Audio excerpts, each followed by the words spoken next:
Bonjour à tous, ici Piero San Giorgio. Tradition oblige, voici mes conseils de lecture pour l'hiver 2019.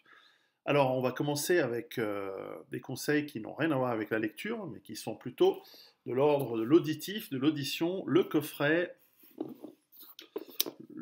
Yes. Alors, j'aurais dû vous le faire avant Noël pour que vous puissiez vous l'offrir ou l'offrir. Mais enfin, voilà, téléchargez-le gratuitement sur Internet et puis pourquoi pas, achetez-le pour le garder pour la postérité. Yes est un de ces groupes mythiques des années 70. Moi, je l'ai découvert petit, jeune, dans les années 80, avec son excellentissime euh, disque 90125. Je me souviens même plus comment il s'appelait, mais enfin, c'était celui-ci. Très, très, très, très connu, leur avant-dernier, avec Owner of a Lonely Heart, et puis un disque extraordinaire. Et puis c'est relativement plus tard que j'ai découvert toute leur discographie, qui est absolument excellente. Et donc voilà, c'est différent de Pink Floyd, mais c'est de la même époque et c'est vraiment, vraiment très très bien. Alors restons dans le divertissement, mais enfin ça a quand même un lien avec la survie. Euh, Merci à Frédéric Delavier de m'avoir fait découvrir il y a déjà quelques années Sizia Zike, un excellent auteur décédé depuis, aventurier dans les années 70, 60, plutôt 70-60, oui, et trilogie, Oro, Sahara et Parodie. Premier tome de cette trilogie, Oro, les aventures en Amérique centrale, notamment au Costa Rica, de Sizia Zike, un Français d'origine albanaise qui, qui traverse plein d'aventures, des aventures parfois loufoques, souvent dangereuses, dans la recherche de la fortune par la prospection de l'or. On voit dans ce livre voilà, comment ça fonctionne dans des pays, on va dire, du tiers-monde, euh, comment par la force, par voilà, j'allais dire la chutzpah, mais en l'occurrence ça n'a rien à voir, mais par le culot, comment par la tromperie, comment par une certaine forme d'honneur aussi, on arrive à obtenir des choses et comment en l'occurrence il échouera. Un livre très très intéressant, vite lu, que vous trouvez en format poche, donc pas très cher et vite lu. C'est un excellent livre à lire pendant les voyages. Ça nous replonge un peu dans ces livres d'aventure qui ont bercé l'enfance, en tout cas de ma génération, et qui devraient bercer la vôtre et celle de vos enfants, parce que c'est beaucoup mieux que des écrans horribles comme ceux qui ont aujourd'hui. Alors, je parlais de Frédéric Delavier. Je ne sais plus si je vous avais parlé, enfin si, je sais, je vous ai fait une vidéo rien que sur ce livre, sur l'éveil des consciences. Alors, je ne sais pas si je l'ai mis dans mes conseils de lecture, mais dans ce livre énorme, bien rempli, très dense, vous avez à la fois en fait, c'est la théorie, ce sont les théories de Frédéric Delavier, très connu, un des plus grands auteurs français vivants, qui a écrit des livres notamment sur la musculation avec des dessins qui ont fait sa renommée. Aujourd'hui, il nous reprend un petit peu toutes ces théories sur comment les êtres humains ont évolué, comment et pourquoi ils sont différents, quelles sont leurs motivations, quels sont le fonctionnement profond de l'être humain et comment ils peuvent justement éveiller leur conscience et aller retrouver, pour ceux qui y croient, mais enfin il a une thèse très intéressante, Dieu ou la divinité créatrice qui est en nous, et ça, en ça je suis d'accord avec lui, et aussi comment l'être humain peut passer à des stades d'éveil supérieurs. Et donc c'est un livre très très intéressant. Vous trouverez de tout. C'est un livre qui est vraiment utile et intéressant à lire. Un livre dont j'ai eu l'honneur d'écrire la préface, une des deux préfaces. Donc je vous laisserai le découvrir. Alors, toujours dans l'éveil des consciences, un livre qui m'a beaucoup fait rire, un livre de Papacito, Carnet de guerre. Le personnage de Papacito est un personnage évidemment qu'il campe, qui est très drôle, qui est un personnage ultra viril et qui pousse par l'humour, la virilité et la sueur de couille dans le paysage internet aujourd'hui. Et dans ce livre, alors je m'attendais en fait à des écrits, à des articles, une réédition des articles qui avaient fait sa renommée à l'époque dans le site FDP de la mode, mais en fait ce sont des nouvelles histoires, des nouveaux écrits, fort heureusement corrigés par l'équipe de l'éditeur, Ring au niveau de l'orthographe, Papacito, mais vraiment très très drôle. Alors j'ai beaucoup ri, et j'ai d'autant plus ri qu'en fait, ce n'est pas du tout du deuxième degré, c'est du premier degré.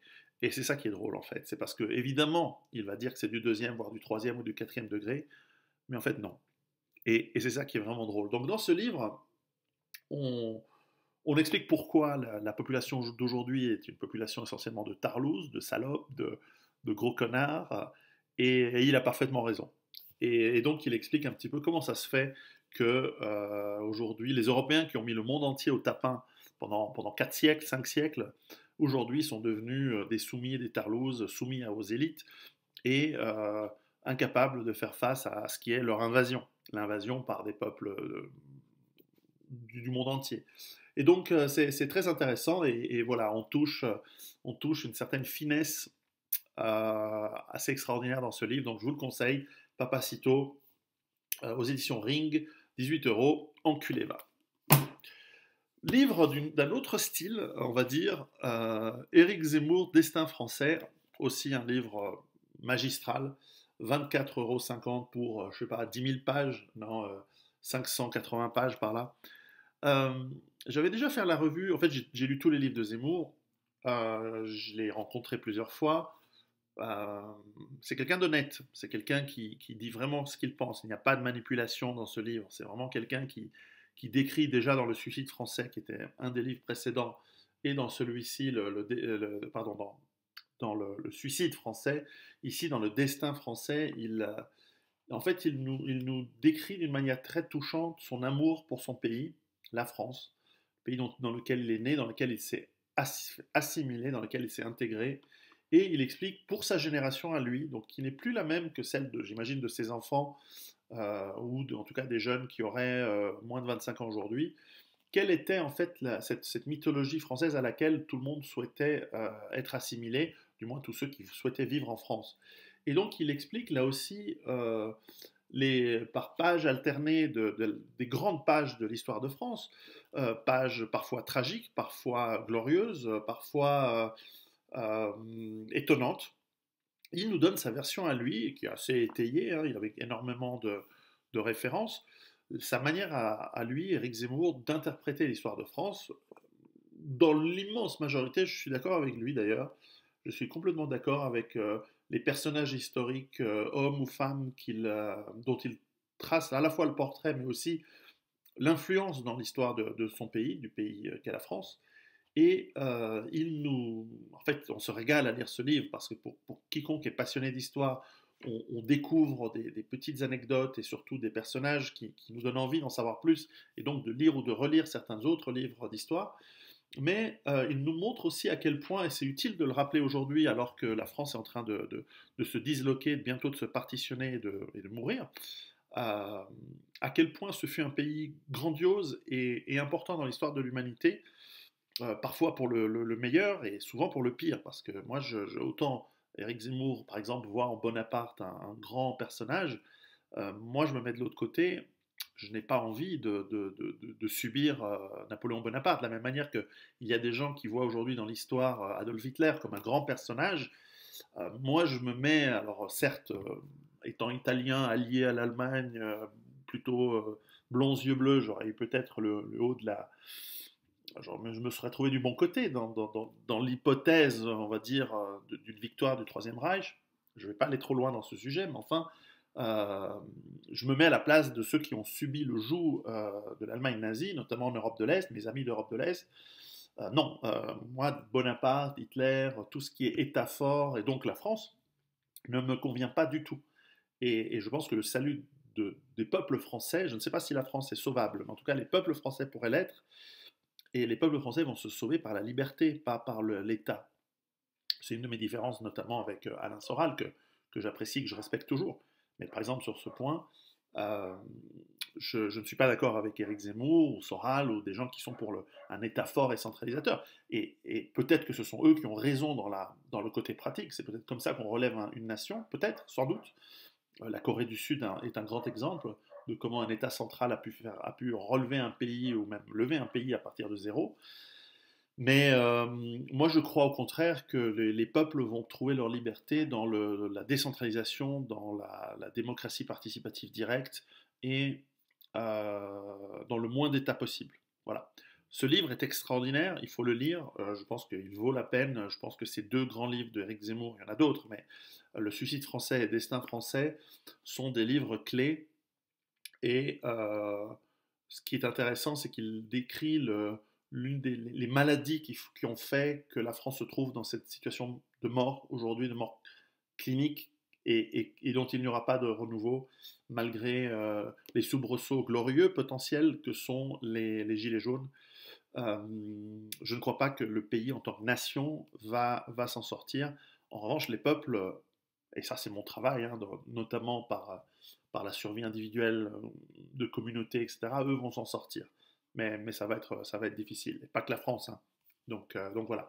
Donc Éric Zemmour, Le Destin français, un livre touchant, un livre émouvant, je dirais, et un livre d'un personnage honnête. Je pense que c'est quelqu'un qui, euh, qui met beaucoup de cœur et d'honnêteté dans son travail, et en plus avec de l'humour et un zeste justement d'outrecuidance qui est très, très intéressant, mais qui correspond à la génération, je pense, des gens de plus de 50 ans, peut-être même plus de 60 ans. Je pense que Zemmour, en fait, je ne sais pas quel est son âge, il doit avoir 50 et quelques, il doit avoir dans la cinquantaine, mais je pense qu'en fait, son état d'esprit, il est presque d'une génération plus ancienne que lui.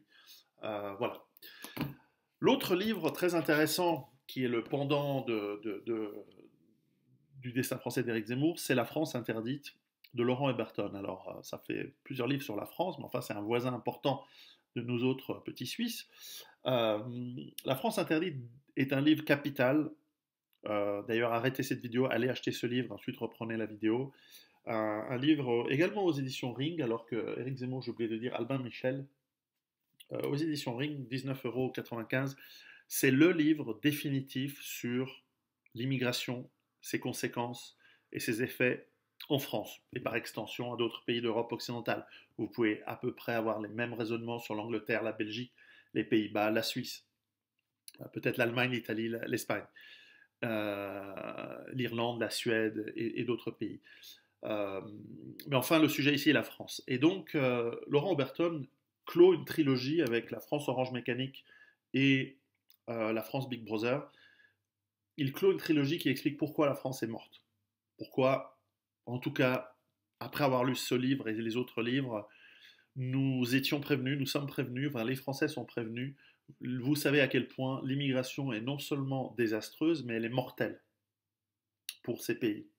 Et ici, il décrit tout. Il décrit les causes, la psychologie qui va avec, les conséquences au niveau de la baisse de quotient intellectuel, de la baisse économique, de la violence, finalement de ce qui va devenir au mieux une partition et au pire un nettoyage ethnique, voire un génocide des peuples français par les nouveaux arrivants, voire si les peuples français se réveillent, le nettoyage ethnique et le génocide des peuples arrivés.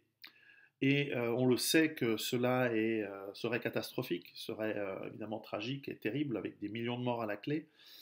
Et malheureusement, le temps de l'égalité et de la réconciliation, malheureusement, je crois qu'il est terminé. Il fallait la peine et il fallait le faire, il fallait essayer. Et moi-même, j'ai participé à ce travail aux côtés de mes camarades d'égalité et de réconciliation, qui sont des gens vraiment très très bien.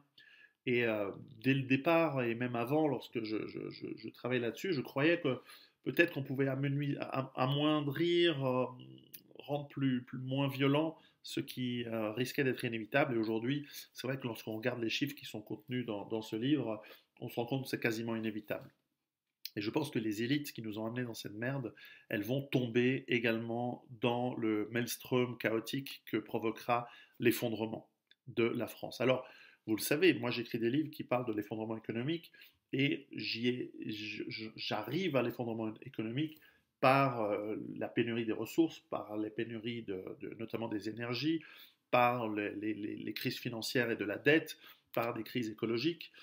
Et c'est vrai que l'immigration, pour moi, est un des symptômes, est une des conséquences de ce monde globalisé qui va en accélérant vers son effondrement.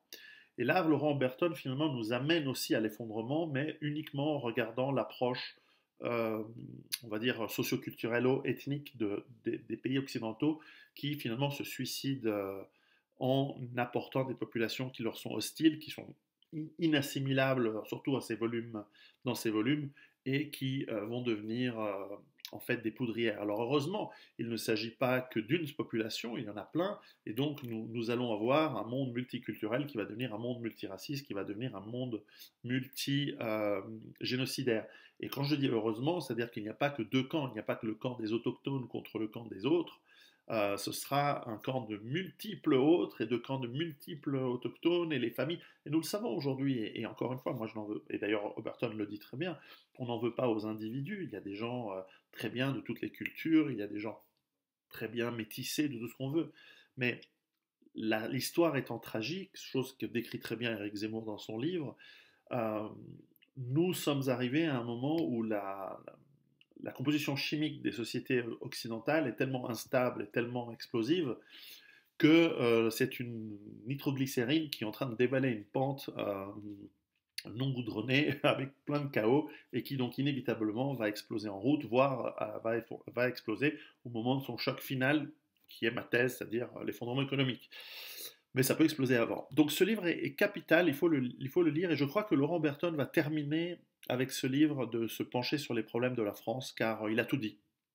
Et c'est vrai que moi aussi, ça correspond à une phase où moi aussi j'ai l'impression d'avoir tout dit sur comment on va arriver à un effondrement économique. Et c'est pour ça que mes prochains livres vont plutôt être orientés sur le comment faire, au terme de développement personnel, de psychologie, de travail sur soi, et aussi sur les compétences. Et c'est vrai que même, j'en parlerai dans ma prochaine vidéo, j'ai aussi envie d'arrêter de commenter les actualités et de vous dire ce qui va et ce qui ne va pas.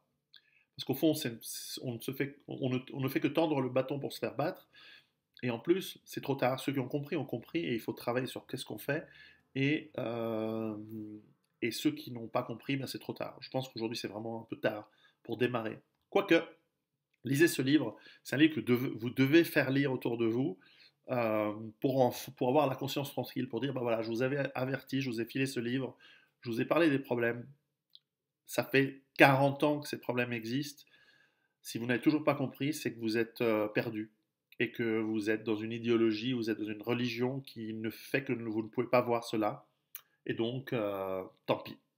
Mais enfin voilà, c'est un livre capital, c'est un livre qui restera, qui datera. Je pense que Laurent Berton, je l'ai déjà dit, c'est un des auteurs qui vont marquer ce début du 21e siècle et qui sera reconnu dans l'histoire, j'espère comme d'autres,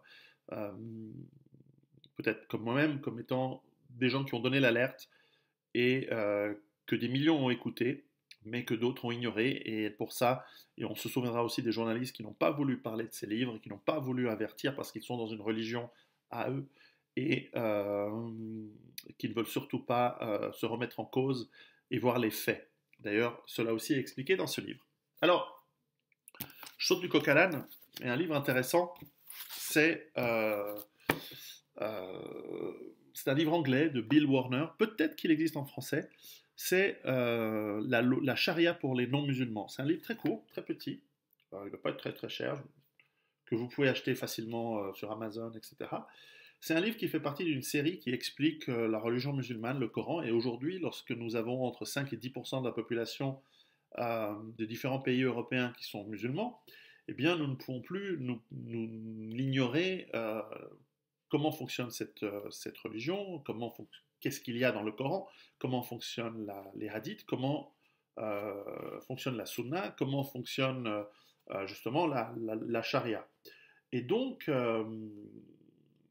ce serait intéressant de voir comment, par exemple, bah, cette idéologie, qui a été amenée par les conquêtes arabes et les 270 millions de morts causés par cette idéologie à travers l'histoire, quel va être son effet aujourd'hui? Enfin, ça, c'est ce que vous allez en déduire, mais simplement, c'est intéressant de le lire. Donc, c'est un livre qui est parfaitement neutre, qui cite extensivement le Coran et donc qui cite voilà, les différents recueils de hadiths comme le Bukhari, le Muslim et d'autres. Et donc, il faut lire, il faut comprendre. Il faut comprendre. Et d'ailleurs, si vous connaissez des gens qui veulent se convertir à l'islam, ben, en fait, faites-leur lire ce livre en premier pour qu'ils voient quel est le contenu. Comme ça, ils vont savoir dans quoi ils vont. Bref, comme je l'ai déjà dit souvent, l'islam n'est pas le problème numéro un de l'Europe, n'est même pas le problème numéro un du monde. Il y a d'autres problèmes avant. Mais enfin, il faut le comprendre. Il faut lire le Coran et il faut lire des livres qui expliquent un petit peu le fonctionnement de cette trilogie Hadith, Coran et Sharia. Et donc, à lire Sharia de Bill Warner. Alors, dans les solutions que l'on a, mince, j'ai oublié l'autre livre. Euh, non, bah tant pis, je vous en parlerai dans une autre vidéo. Je vais vous parler des livres de Pablo Servigne, etc., etc. Je le ferai dans une autre vidéo parce que j'ai oublié deux des livres que je voulais amener et là j'en ai qu'un seul et donc ça pourra pas, je pourrais pas vous raconter les choses dans un ensemble. Je ferai un livre rien que pour ça. Alors, dans la série Comment se changer soi-même, le numéro 4 de la quadrilogie de Jack Donovan, que l'on fera traduire en français, que l'on publiera en français. Enfin voilà, A More Complete Beast, livre que j'ai beaucoup apprécié, comme tous les livres de Jack Donovan que j'ai adoré, que j'ai annoté, je veux dire, et qui nous amène en fait à la suite de devenir un barbare et encore à la suite euh, des livres précédents, Un ciel sans aigle et La voix virile. Eh bien, il nous apprend comment, une fois que l'on devient un barbare, comment être encore plus bestial, encore plus complètement bestial. Alors, euh, sans phare et sans retenue, il nous explique qu'au fond, lorsqu'on fait partie d'une tribu, ce n'est que cette tribu qui compte et les autres, finalement, sont des sous-humains. Et anthropologiquement, c'est vrai. C'est ce que note l'anthropologie, c'est que tout groupe humain considère par cercle euh, concentrique allant du plus fort et de la communauté la plus soudée à la communauté la plus éloignée, considère de moins en moins bien les gens éloignés, et ce, sur des critères qui ne sont pas du tout objectifs. Il n'y a que des civilisations très avancées, comme par exemple la civilisation européenne, qui peut dire, et c'est mon cas par exemple, que par exemple la civilisation japonaise est supérieure à la mienne. Parce qu'ils sont, en moyenne, des êtres humains qui sont avec un QI plus élevé, ils ont développer une civilisation beaucoup plus raffinée et plus subtile que la mienne. Je dois avouer à peu près la même chose sur la Chine, bien que la Chine et la civilisation chinoise ait des défauts que n'a pas la civilisation européenne. Mais enfin bref, dans l'histoire, il y a des civilisations capables de reconnaître la supériorité ou même la suprématie d'autres. Mais évidemment, plus les peuples sont moins avancés et plus retardés, on va dire ça comme ça, plus handicapés mentaux, et bien évidemment, plus ils vont penser que eux sont les meilleurs, alors qu'il n'y a aucun critère qui va dans ce sens-là, et suivez mon regard. Bref, donc si vous voulez apprendre à être un petit peu plus performant en tant que barbare, en tant que membre d'un groupe soudé, ce livre continue. Il cite abondamment Nietzsche, il cite abondamment des philosophes qui ont en fait expliqué pourquoi et compris pourquoi en fait nous n'allons avoir que du ressentiment et puis en fait du mépris envers la civilisation que l'on va rejeter car elle est devenue non virile, et que les hommes ne peuvent estimer, même chez leurs ennemis, que les personnes viriles et nobles. Euh, et c'est pour ça que les civilisations ont souvent pris parti d'une forme de respect pour les grands guerriers. Et même à l'époque du Moyen Âge, par exemple, les grands guerriers, lorsqu'il y a cette guerre d'invasion par l'islam de l'Europe, et du monde entier en fait, eh bien, on voit dans la littérature à la fois européenne mais aussi, on va dire, arabe, qu'il y a un grand respect pour les guerriers de part et d'autre. Par exemple, les Européens ont un grand respect pour Saladin, et on voit que chez les Arabes, il y a du respect pour Philippe Auguste ou Richard Cœur de Lion, etc. Donc, ou le Cid en Espagne. Et donc ici, on a justement, il va se prendre dans Nietzsche, la généalogie de la morale, etc., des points de départ sur lesquels il construit finalement une manière de faire sécession mentale et d'être justement encore plus barbare, euh, finalement en méprisant ce monde qui est devenu une horreur et qui va s'effondrer. Et donc, ça peut être une base de réflexion intéressante pour ceux qui mettent en place leur base autonome durable. Et donc, un livre qu'il faut lire. Il est vite lu, il est petit, il est plus petit que les précédents. Euh, donc, à lire, et ce qui peut nous permettre de mieux et plus nous développer. Alors pour terminer, j'ai relu, ça faisait des décennies que je n'avais pas relu ce livre de Barjavel, Ravage. Euh, Grand auteur, si ce n'est le seul peut-être, mais grand auteur de science-fiction français. Donc Ravage, publié en 1943, donc écrit pendant ou juste avant la guerre, nous décrit une société qui pourrait être la nôtre euh, dans les années 2040, je crois, sauf erreur, et qui est hyper technologique, très dépendante, en l'occurrence de l'électricité, et et finalement une société qui marche parfaitement bien, où évidemment bah, les gens valorisés sont ceux qui gagnent beaucoup d'argent, qui ont beaucoup d'influence. Les femmes d'ailleurs préfèrent ces hommes-là à ceux qui sont terre à terre et plus dans le réel. Il a bien vu, enfin, c'est-à-dire qu'il a compris comment fonctionnent les femmes, elles vont toujours vers le statut social le plus élevé dans une société donnée. Donc dans une société de technologie, eh bien, c'est celui qui aura de l'influence et qui sera tout en haut de l'échelle sociale, fût-il moche physiquement ou incapable. Mais tout d'un coup, se passe dans cette société eh bien, une catastrophe. Alors, on imagine, on n'explique pas exactement le pourquoi, mais en gros, l'électricité ne fonctionne plus. Alors, tout s'arrête à un instant T. Alors, évidemment, c'est le cas de survie le nec plus ultra de la survie, c'est-à-dire que ce n'est pas un effondrement qui prend des décennies, ni un effondrement qui prend plusieurs mois ou des semaines. Là, en une seconde, on bascule d'un monde hyper technologique à un monde où plus rien ne fonctionne et où très très vite, et là, il en rajoute évidemment beaucoup, où tout tombe en panne, tout se casse la gueule, tout finit par brûler, avec des conséquences climatiques gigantesques. En plus, il y a une guerre, alors c'est rigolo, il imagine l'Amérique du Sud gouvernée par des Noirs, par des Africains. Alors, il a poussé peut-être le métissage, la logique du métissage jusqu'au bout.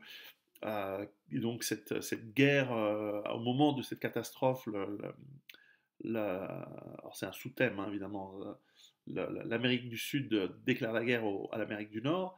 Le, les quelques survivants vont devoir traverser la France de la région parisienne jusqu'aux Alpes, à peu près, si j'ai bien compris, aux Alpes-Maritimes, et traversent évidemment et doivent faire face aux dangers.